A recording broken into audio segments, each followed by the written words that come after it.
IB Nation, welcome back to another edition of the Irish Breakdown podcast. I got to admit, Trev, I missed y'all, all of y'all, including you, Trev, by not having a show yesterday. We had some scheduling difficulties, and I just needed a day to get caught up on the business side of running Irish Breakdown. So I said, hey, if Sean can't go, then let's just do this, and we're going to talk some things tomorrow. And I said, you know what? I want to talk quarterbacks tomorrow. So we're going to talk quarterbacks tomorrow so we can kind of jump into sort of the offseason, the post-spring offseason, and kind of have a quarterback conversation. And so today what we're going to do is we're going to kind of break it into two different types of conversations, but it's all going to be built on the quarterback battle and where we are, but not so much focusing on the CJ versus Kenny type of thing, but really just breaking down both players. And here's what they've done to be in this conversation. Here's what they're really good at. Here's what some areas that I think they need to improve upon over these next couple months. And then that'll kind of be part one. And then part two of the show will then kind of get into some more of like just looking at the offense. What are some things that you and I believe that we're going to see from this Notre Dame offense this season with either one of these two kids at quarterback? How will the offense look different? And then we'll go specifically into each quarterback. We'll go, we'll talk about both Kenny Minchey and CJ Carr. What will be some of the unique aspects of an offense led by Kenny Minchey? What will be some of the unique aspects of an offense led by CJ Carr? We'll talk about the depth a little bit, how we feel about the depth. And then after we're done with all that quarterback talk, we're going to answer your questions. So if you have any questions that you have for us here during the show, you can throw those in there. Y'all know how to do it. Just put an MB on there, and we will see that. We will then bring it up, or you can put a mailbag emoji. That lets us know that this is more of a question that you want us to address or a comment that you want to make as opposed to just normal, in-show chat that we have on the show. If there is any breaking news, and I don't anticipate it, I don't know when things are going to break this week as far as guys jumping in the portal. But if guys do jump in the portal during the show, what we will do is we will break that down. So we're not going to stop the show to talk about whatever portal happenings may happen at any point in time this week. If it happens before the show, we'll lead off with it. If it happens during the show, we'll put it at the end of our conversation before we go to the mailbag. So just people understand. And then if something happens after our show before the IB Nation Sports Talk, then I'll jump on with Sean and we'll talk about it there. So just keep that in mind. That's kind of how we're going to do it this week. But sometimes when there's news breaking, people think we should just stop our show and just dive into that. And there's certain topics that we would do that for, but guy jumping in the portal won't be one of those. But we will address it. If it happens, we will address it today during the show, and we'll just add a segment. So Trev and I both have an idea of some of the guys we expect to jump in the portal, and if it happens, we're prepared to talk about it. So that's it for today, Trev. So I know my guy Trevor, as much as he loves talking about tight ends, there's one topic that I know I can go to that he likes talking more about than tight ends. And that's the position that we both played in high school and I played in college, and that's quarterback. And it's been kind of a hot topic around these parts at Notre Dame, Trev, for the last few months. But we're getting closer and closer to having clarity because the Notre Dame quarterback battle is now down to 2. And that's going to be the focus today, Trev. And it's we knew we were going to get here at some point in time. We didn't know when, but here we are, end of spring.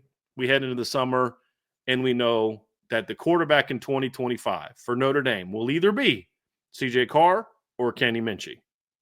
And that's where we're at. I'm happy that this is the conversation we get to have today, Brian, because it feels like for this entire offseason, we just talked big picture. Mostly because it's, some of the stuff that we got to see, what was available to us. It's kind of the conversations that we could have.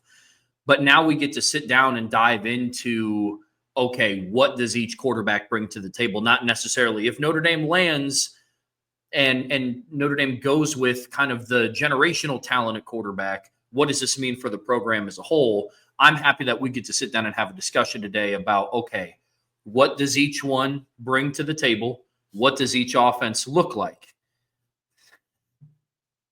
So today we're going to be talking about the quarterbacks, and I'm excited to dive into it today with you, Brian, because for all the reasons that I just listed, it's exciting to talk about what each quarterback brings to the table, and it just means that we're one day closer to Notre Dame kicking off down in Miami. And I am starting to get to the point in the offseason where I'm like really starting to miss game days. You know, you got the little tease of it from the blue gold game. You get up on campus, you see you see him down there doing warm-ups, but I'm ready for it to be a game, an actual game, not practice, man, a game. So I'm ready, man. I'm ready to dive into it. Me too. I did want to respond to something Tom Redinger, who did sign up for the message boards yesterday, said, signed up yesterday for a membership on the boards. Love the stuff. No one is better at breaking down film and sharing what they see at practice than IB. I appreciate that, Tom, very, very much. And I just want to remind people before we get started that the best way to find stuff out about about what's going on with Notre Dame football, there's somebody in the chat talking about, I'm worried about this position in the portal. And somebody responded immediately. Nelly goes, look, check out the boards. Brian's got a post on it, explains everything. You're always going to get that stuff. It's always the first place you're going to get it is on the boards at Irish Breakdown. You can find that at boards.irishbreakdown.com. We got monthly, annual memberships, and booster clubs. We had somebody sign for the Gold Club yesterday, which we're greatly appreciative of. So that means he is going to be getting a IB Gold Club t-shirt and an IB Club mug here as soon as I get his information on where to send it. So we appreciate you all for that very, very much. And Tom, welcome to that club of people on the board, man.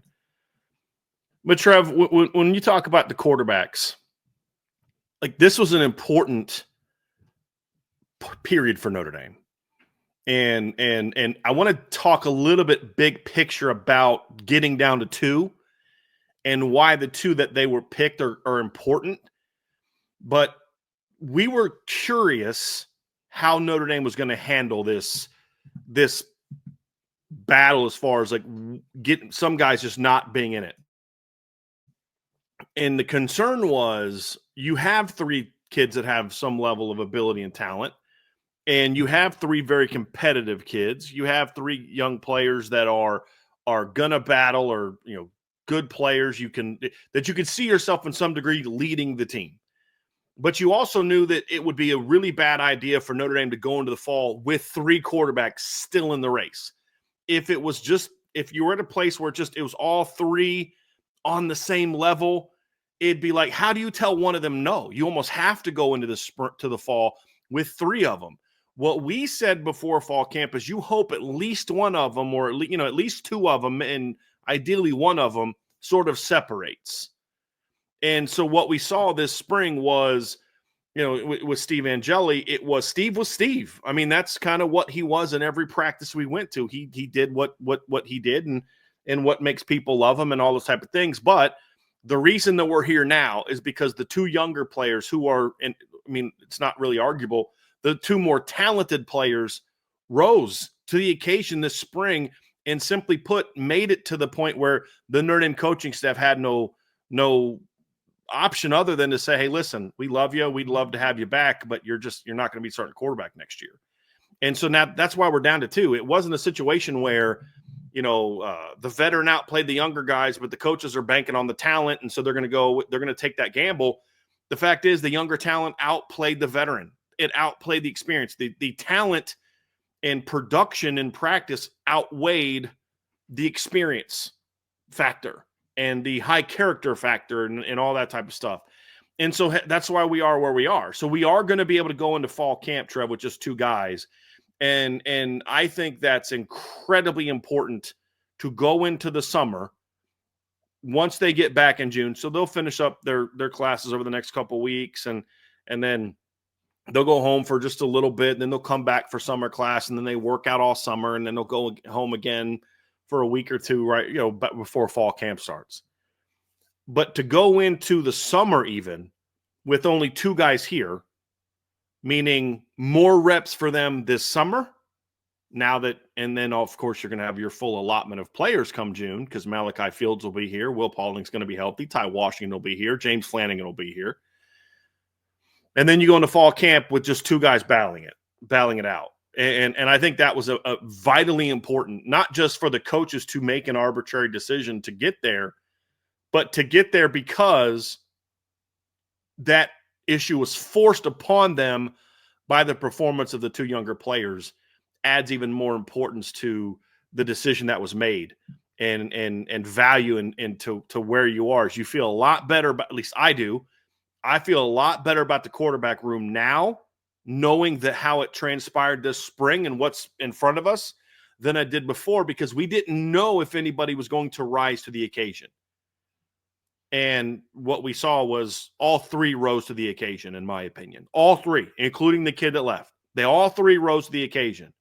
It's just that the talent of the other two carried the day and rose even higher, not because they're smarter or tougher or harder workers, because they're just better. They're just more talented. And so now we go into the spring or summer with what I hoped that we would be. Honestly, Trev, is that the two young guys remain standing and were the two that shine brighter than anybody else during the spring. Yeah, big picture for me, the thing that kind of puts my nerves at ease is this is the first time we've gotten to see Marcus Freeman in a true quarterback battle setting. I guess the next closest thing that you could call that he had was Sam Hartman and Tyler Buckner in 2023. But again, like we've alluded to on the show multiple times, you don't bring in a guy like Sam Hartman for his 6th year of college football to be a backup. But for all intents and purposes, that was the closest thing that he had to a quarterback battle up until this point. And we had heard a lot of things and how they were going to conduct practices and how communication was going to go. And both parties rose to that occasion. To your point, Brian, the players did. They all did what was expected of them. And they all performed to the highest of their abilities. And the two more higher ceiling kids emerged as the leaders in this competition. And that's not surprising. Take quarterback out of it. That's what you want out of any position battle. But then you look at how the coaching staff handled it. And there was some thought a little bit, maybe a little bit of the BK PTSD stuff that we had talked about before. But you remember how quarterback battles would go down, say 2016? Ring any bells to anybody? And you were worried that you being the Notre Dame fan base were worried that, gosh, what if this happens again? What if it's not handled the right way?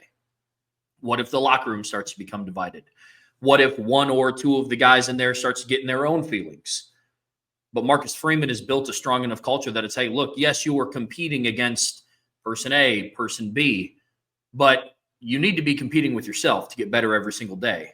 And the rest will kind of take care of itself. And from what we've gotten to see and from everything that we've heard, that is how all three of the guys took care and handled business, really from the end of the national championship game up until Steve's decision last week. And so I, for one, am very comforted by that fact that everything, all the cogs in the machine were working the way that they should have throughout this entire process.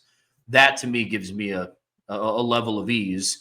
And now, Brian, to your point, we're going to have a battle between the two highest ceiling kids in that room going into 2025 to see who's going to lead this team ultimately when they travel down to Miami on August 31st. It's really exciting for me. And so I'm sure it's exciting for a lot of other people here too. Well, it's a great place to be as a program, Trev, when you're having battles determined because just you had multiple players in a conversation. They all rose to the occasion. This isn't a situation where, Steve went out there this spring and just sucked, man. He was turning the ball over all the time. He was terrible. He couldn't run the – no, it wasn't that. You didn't want one of the young guys to win because of how bad somebody else was, right? You wanted somebody to win the battle because they rose their level of play. And I think Steve set the floor for what the play should be with how he performed this spring. And it was going to be up to the other guys to rise to the occasion, and they did that. And I think it speaks volumes about Kenny and CJ as players, as competitors, that they were able to see that challenge. Like, I was concerned that somebody that has a lot of talent was going to kind of wilt in a kind of hot competition. And we didn't see that with any of the three. They all kind of brought their A game to a degree this spring for where you can be in the spring, right? I mean, there's April A game and then there's October A game, and you hope that they're different, right? But that's something that I found very encouraging when we talk about this battle, Trev, is that. So, what I want to do next is I want to kind of talk about each player. And so we're going to go with both of these conversations. We're going to go with seniority. So we're always going to start with Kenny first and then go with CJ. Just because we want to kind of go oldest player to youngest player, as I said, seniority, and break them both down. And so what we're going to do now is it's going to kind of look at it from the standpoint of, okay, why is this player still in the race? Like, what did they do this spring to make them still in this race? What does this player kind of add skill-wise to the offense? Like, what do they do well? And then also, what are some areas that they have to improve? And then the last piece is going to be, what do they need to do? And part of that is, what do they need to do moving forward to win the job? And then, so we'll do that. And then part two, we'll get into more specifics of what the offense might look like. So first, Trev, looking at Kenny, I think with Kenny Minchey, you talk about why he's still in the race. I think the biggest thing with Kenny Minchey this offseason is that Kenny Minchey finally showed the staff that, like, hey, I've got that drive to be a great player. That was always the biggest knock on Kenny. I mean, for 2 years, the one thing I would hear from people was, kid's got a ton of talent, but does he really want to be great? And I think part of that was a little of a misreading of Kenny's personality, to be honest with you, as they got to know him, because here was the danger that the staff was in. The guys that were coaching him as a freshman were not the people that recruited him to Notre Dame. That was Tommy Rees. And so Tommy Rees, I believe, knew that Kenny just had a little bit of that quieter personality, not a real, he's not like me, right? Where my hands are always moving and I'm really just loud and just, Kenny's more chill. He's more methodical. And I think some people mistook that at times for doesn't have drive, but I also think there was a level of, Kenny, you got to show it in certain areas that you really want this.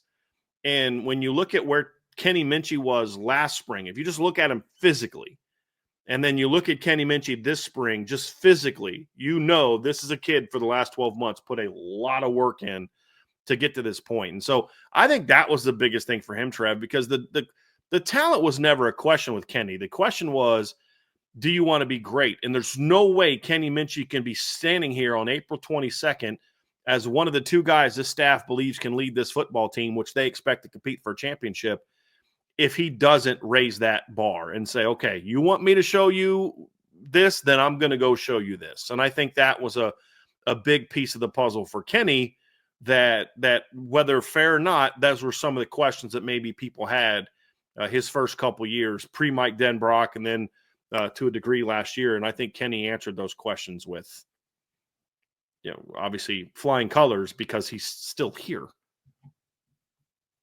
And it's a fair question to ask.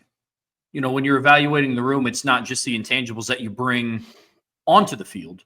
It's also how you carry yourself off of the field. And I know that might sound a little bit simplistic to some, but we all in this chat, Brian, I know you understand this. I understand this. Playing quarterback at Notre Dame is a different beast.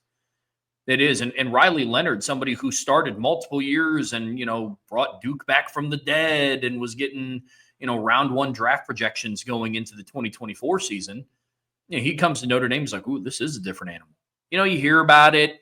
You have some people talk about how they think they understand what that means, but until you're in it, it's different. And Riley Leonard was reaching out to former quarterbacks. He was talking, in the John Gruden quarterback camp, we talked about he went out to lunch with Tyler Buckner, and he's texting Sam Hartman. And, with a guy like Kenny, who is quiet and reserved, the question for me would have been, I'm not on the coaching staff, obviously, but the question for me would have been, can you handle that pressure? And I think it's easy to associate like the quiet, reserved person with like not ready. Not that it's fair, not that it's a fair analysis, but I think that's just kind of coincides a little bit. And so it's good to see him. We saw it in practice, step up more in drills. It wasn't from what it sounds like, it wasn't, the Kenny of the past of, I'll just hop in when it's my turn, or when they needed somebody for a rep. There was some assertiveness from him this spring. Like, I think Kenny needed to know he was in the battle. Like last spring, it's like in his defense, what was the reason for him to like go out there and grind every day like he's competing for the starting job when he's not? It's just about, look, I'm just trying to get better. I'm trying to improve my game. I'm trying to, and again, I think some of that was at times maybe a misreading of his personality. But I also think that Kenny now is a little bit more, okay, I got to show that I can lead verbally. That's part of being a quarterback. I got to show that I can do this. And I think he did that. I think when you talk about like why he's in the race and what he still adds to the offense, I think one of the biggest misconceptions about Kenny Minchey is that he's in this battle because he's the better athlete. And I think that's a misreading of his talent by us, the fan base.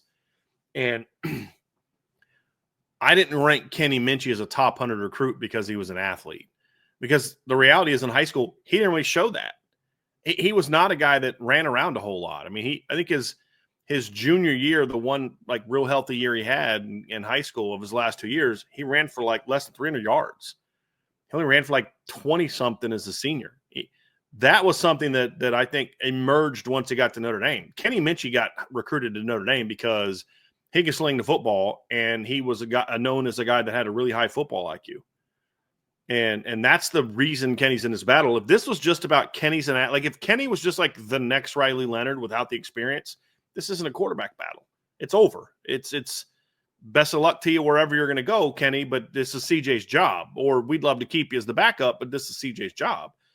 Mike Denbrock wants and needs, first and foremost, a guy that can spin the football and beat you with his arm. And Kenny can do that. And we saw glimpses of that this spring as far as some of the big playmaking ability. We saw it last spring. But when he's right, this kid, I would argue, I mean, of the guys in the battle, he has the strongest arm. And I don't think there's really a lot of doubt about that. He's like, as far as just like pure power. But this is a kid, I think there's a debate going on the board about, I like Kenny because he's a dual threat quarterback. Why do you think Kenny Minchey's a dual threat quarterback? Because he scrambled a couple times in a blue gold game? Doesn't make you a dual threat quarterback. I mean, lots of non-dual threat quarterbacks do that all the time. He's in this quarterback battle because he can do damage with his arm. That first and foremost, because if that wasn't the case, then he wouldn't be here. He'd be told, hey man, you're not it. We love you, but you're not it. So I think that's the thing is this is a young man that's got a very strong arm, very quick release, and a player that I mean, when you look at it, Trev, when the offense is clicking, you're going to be impressed with what he does throwing the football, not what he does with his legs. First and foremost, I should say. Yeah, I don't have a whole lot more to add there, man. I mean, his football IQ is above where some other inexperienced players would be at this point in time. He's a fantastic arm talent. Literally, before I got to go see any practices, my evaluation of him was just watching him in warmups. But again, you could tell that it comes out a little bit differently. Same with CJ. But Kenny has a really strong arm. You saw it at the Blue Gold game. I mean, Will Pauling is a fast receiver. We saw him with a little bit of a giddy up there on Ben Minnick, and Kenny Minchey overthrew him. On the opposite hash, heading the different direction. And so Kenny can get it there. That's for sure. His football IQ gets him to where he needs to go. And there is an aspect to his athleticism, but that's not the driving force as to why he's in the competition. So I'm with you. I do think, however, that we would also be misguided to not talk about his athleticism. Because what's interesting is that's not something that I liked about his game coming into high school, because in high school, he was a lot like CJ was, where he used his legs to buy time in the pocket to throw the football down the field. It wasn't really until last spring. That was the first time I'd ever seen Kenny Minchey like, wow, Kenny is looking to run here on these scrambles. And then, of course, we saw him with a really impressive touchdown run against Purdue, where he showed off that speed and athleticism. And then I think as he found some of that success, I think he started to lean into it a little bit more. Like, hey, I do have this ability. It is different than the other quarterbacks, so let me utilize it. I think being around Riley Leonard helped him a little bit too, with some of that decision making and just kind of seeing how that process works out. But I do think that he's in this battle primarily, number one, because of what he can do with his arm.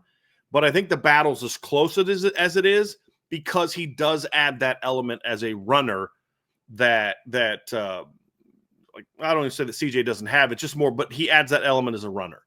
And when you look at some of the success, I think one of the misconceptions about Mike Denbrock is that he wants a dual threat quarterback. I don't think that's accurate. I think Mike Denbrock's like just about every other pro style type of coach. He wants an athletic passer. That's what he wants. Not a dual threat, but an athletic passer. If you look at Jaden Daniels didn't need to run to be dynamic. I mean, if you tried to keep Jaden Daniels in the pocket in 2023, he's going to tear you apart. Like he just was. What made him special was he added that running element to what he did in the pocket. This isn't like he wasn't, like some dual threat. I'm a good passer, but I'm good because he's not Jalen Milroe, who's got a big, strong arm. He's really athletic. Like that's a dual threat quarterback that has a lot to learn as a passer.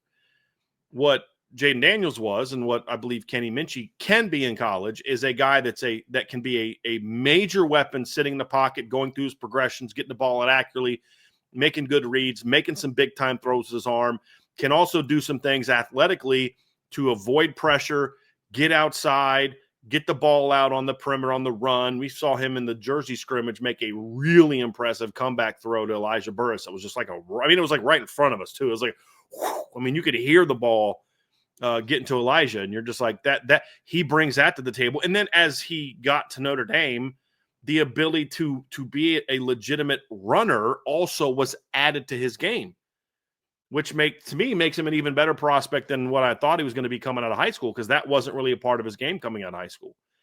And so when I graded him as a top 100 recruit coming out of high school, it was because of the throwing ability, and the athleticism aided the throwing ability. Now he adds a little bit to that. So I do think that can't be ignored. But if you're going to compare Kenny Minchey to a past Notre Dame quarterback as a runner and as an athlete, it's not Riley Leonard, it's Ian Book.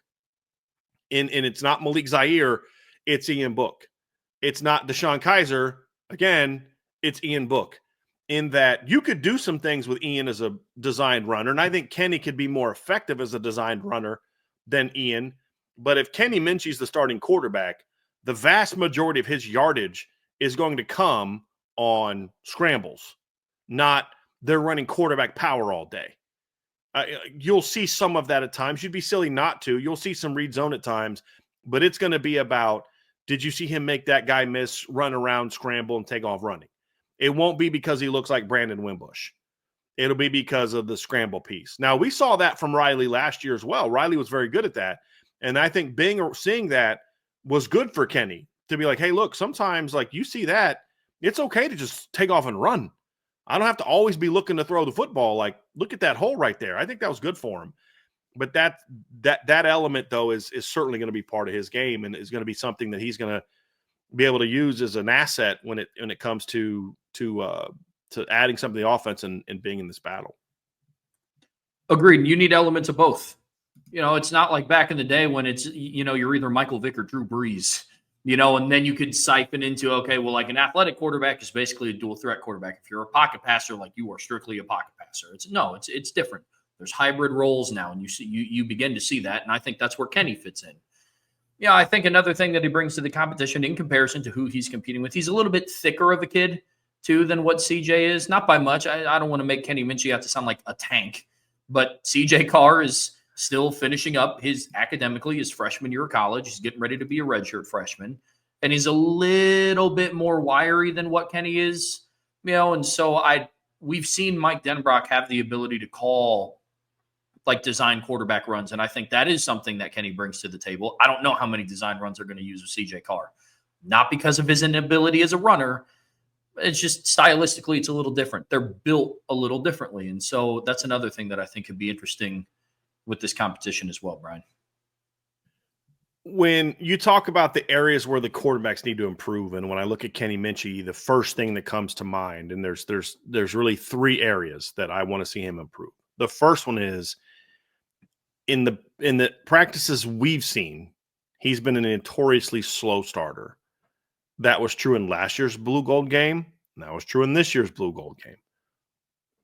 And where you look at his overall passer rate, and you're just like, well, it didn't look great. But I'm like, yes, first of all, people that are using 6 for 14 against Kenny, like, let's not forget he had 2 drops and like at least 1 or 2 throwaways. Like, when all you're doing is 6 for 14, he shouldn't start. You're spinning. You're using you believe so and so should start. So you're looking for things. You're looking for data to back up your point of view, as opposed to honestly engaging in the data. But part of the 6 for 14 does need to be looked at, because you had the bad miss on the snag route to Jerome Bettis on your first pass. You were late throwing the over route to Logan Saldate. I believe it was Logan Saldate that Tabron Benny Powell broke up. Last year in the spring game, same thing, Trev. He was a slow starter. You had the early interception that wasn't good. He took that early sack because I think early on, things are just kind of going a little fast for Kenny. He's got to learn to slow it down. That's going to be a big thing for him, is he's got to be able to find a way coming out of the gate to slow things down. Now, there have been great quarterbacks at Notre Dame that had a similar problem. You know who is a notoriously slow starter at times in games? Brady Quinn. Brady would come out gassed up, man, and he would like throw some bombs at like people. And you're like, dude, it's a crossing route. You didn't need to throw it at 100 miles an hour, or he'll miss high. And then after the first series or the first hit, he kind of settles in, and he was Brady Quinn.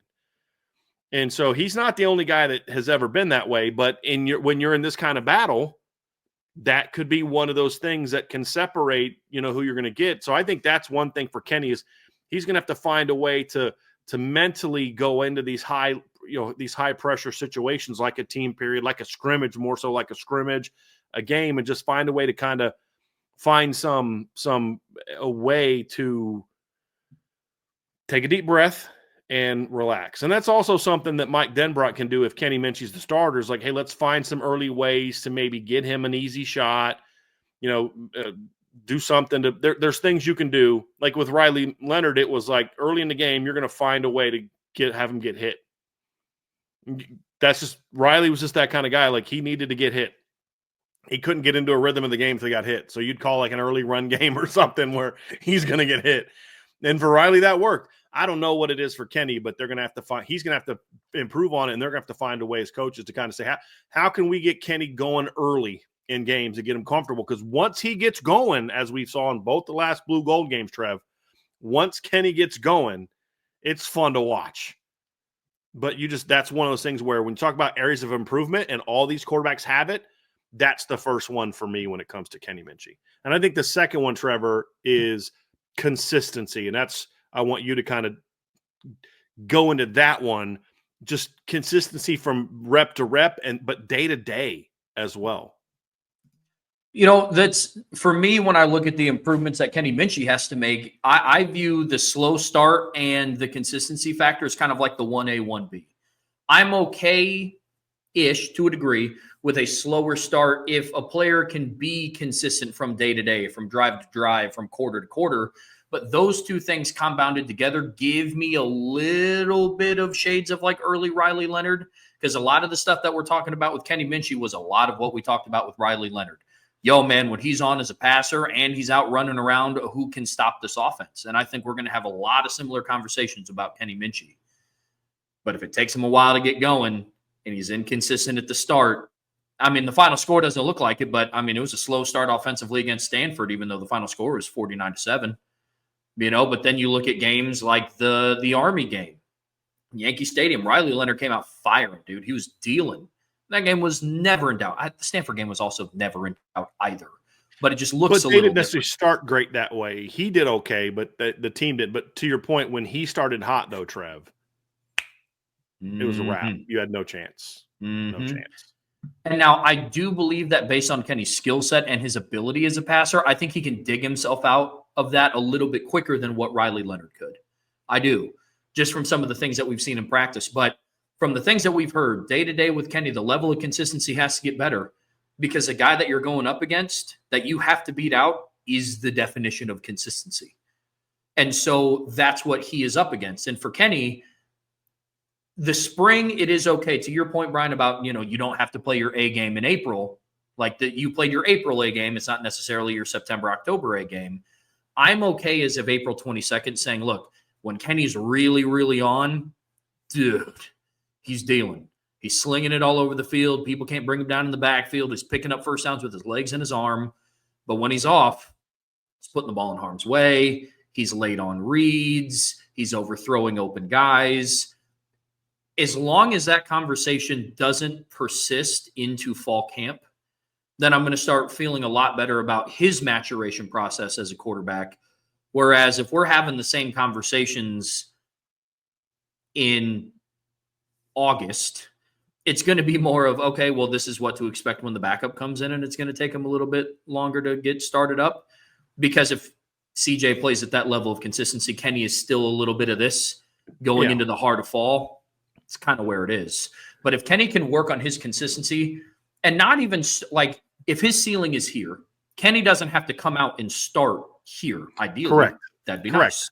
Right. But no, not many guys do that. Exactly. Like most offenses kind of build into that when you're playing good teams. You may come out like that against an inferior opponent, but not against the better teams you play. Sure.